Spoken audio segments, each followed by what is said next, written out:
Croatia may be one of Europe's newest nations, gaining its independence in a bloody divorce from Yugoslavia in 1991. But even before its role in the Game of Thrones, it was one of the world's most alluring tourist destinations. A member of the European Union since 2013, Croatia's small size is deceptive at just 56,594 square kilometers. An incredible variety of scenery is packed into this boomerang-shaped country, from the magnificent long coastline to the lofty mountains and sweeping fertile plains of the interior. Croatia's identity has been shaped by its position at a political and ethnic crossroads across the Adriatic from Italy and bordered by Slovenia, Hungary, Serbia, Bosnia, Herzegovina and Montenegro. Croatia's most dramatic natural attraction is its Adriatic coastline, which sweeps from Slovenia in the north to the Montenegrin border in the south, taking in 1,246 islands, islets and reefs en route. Crystal clear water and countless bays and coves lure visitors and locals alike.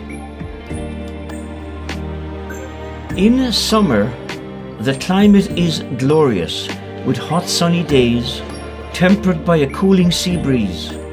Even in the spring and autumn, the mercury usually rises high enough to allow t-shirts to be worn.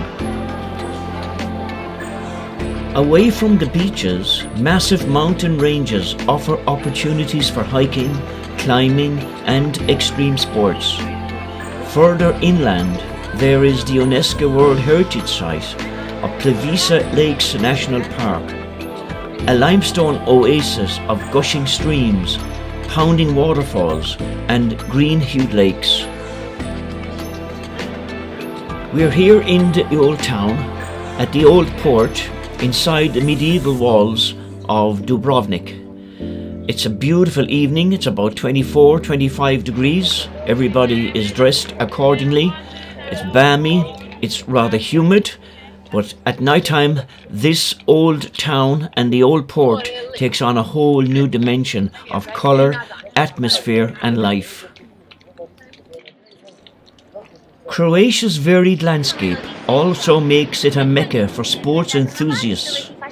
It is a popular destination for sailing, as recognised by billionaires such as Bill Gates, who bring their yachts to cruise around the islands and are catered for by an increasing number of chic restaurants and hotels that are a far cry from the faceless concrete blocks that kicked off Croatian tourism in the 1960s.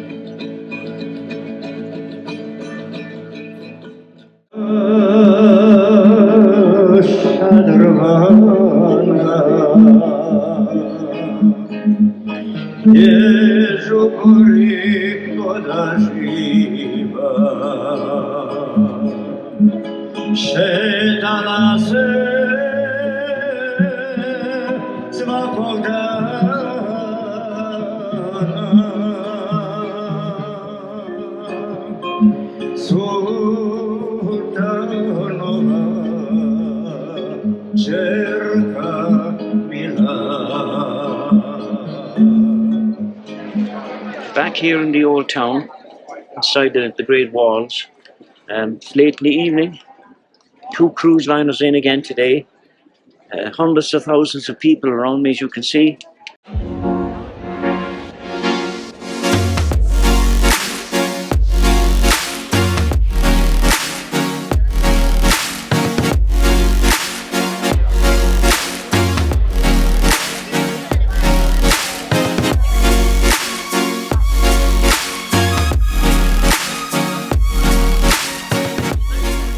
James Joyce aficionados may want to follow the trail left in Pula by the great Irish writer before he flitted north to Trieste and set about finishing a portrait of the artist as a young man and embarking on his epic Ulysses.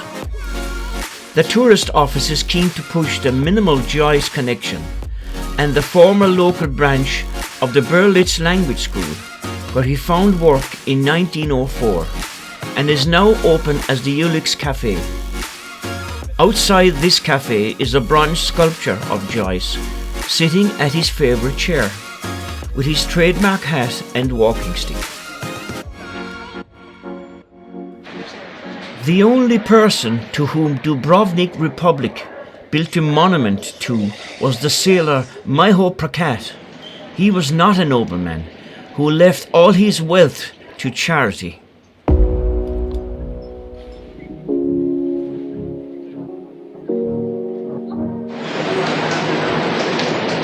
I'm again walking the back alleyways of the old town in Dubrovnik. Beautiful, beautiful evening with millions of people. The Republic did not erect monuments to anyone except saints and other supernatural beings, because it was believed that no one was above the city itself.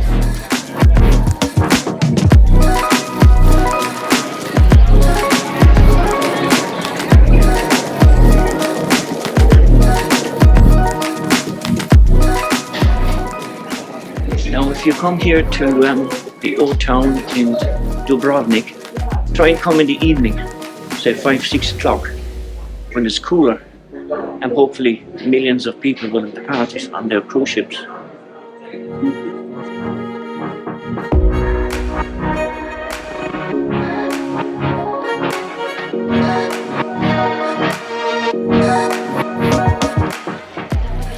The Republic of Dubrovnik was one of the first to recognize the independence of the United States. In fact, some historians assert Dubrovnik was the first one, but that probably isn't the case, since the government of that time was diplomatic and not prone to extremes. Dubrovnik had a few colonies. The interesting thing is that one was in the Indian town of Gandualam in the state of Goa. Even today, there is a church of Saint Blaise and a festivity in his celebration. Giovanni Angelo Medici from Milan was Archbishop of Dubrovnik from 1545 to 1553. And in 1560 he was proclaimed Pope, and he took the name of Pius IV.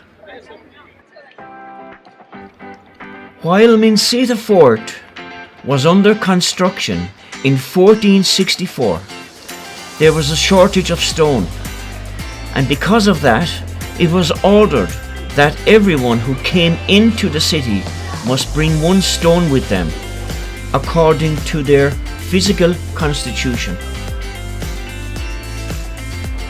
At the Arc de Triomphe in Paris, it is engraved that General Marmont abolished the Republic of Dubrovnik on January the 31st, 1808, and proclaimed his general Duke of Dubrovnik. On a plaque built into the west wall of the porch of the rector's palace, there is an inscription that the Greek god of medicine and protector of doctors, Asclepius, was born in Dubrovnik.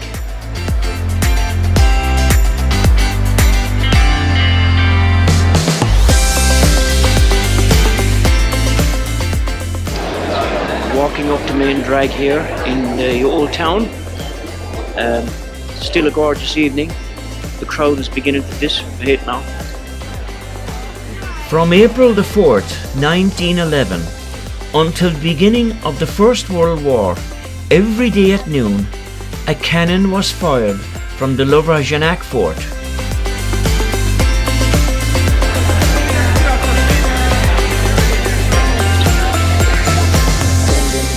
I'm here at the front of Dubrovnik Cathedral, and there's preparations being made for some sort of a musical or religious ceremony. There's a bit of feedback coming there now through the PA system, but not as many people around now in the past 30 minutes or so. They're probably all disappearing back to the cruise ships who are in port again today. It's a non-stop flotilla of cruise ships coming in every night or early morning into Dubrovnik. U one dane usta Marija i pohiti u gorje u grad Judin. Uđe u Zaharijinu kuću i pozdravi Elizabetu. Čim Elizabeta začu Marijin pozdrav, zaigraju čedo u utrobi. 250. godina apostolskom konstitucijom predarežljivi Bog potvrdio vjeru crkve da je Gospa Marija usnesena na nebo. To je najdublji sadržaj današnje svetkovine i slavlja. U njoj se naslučuje pobjeda cijeloga čovječanstva, kršćanske zajednice i svakoga vjernika, svakoga od nas.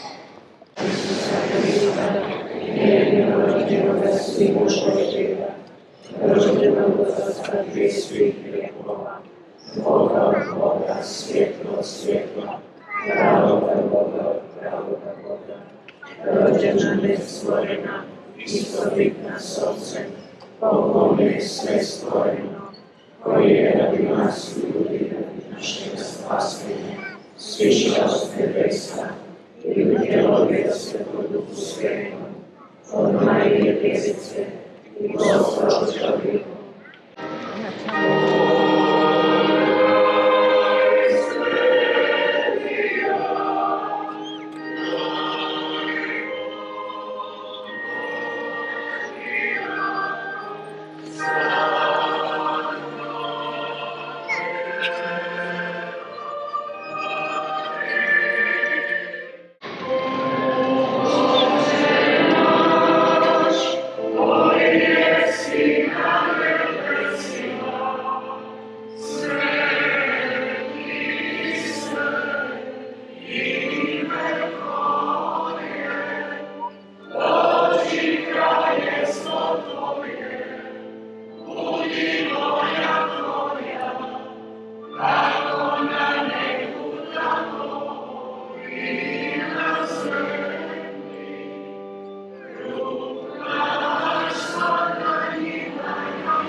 I'm now after arriving at a pub stroke restaurant in the end of a national park of some description. The Spanish music playing, and we're just deliberating whether we should actually sit down and have dinner here or go back into the old town and have dinner there. So big decisions to be made once again.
Well, hello once again.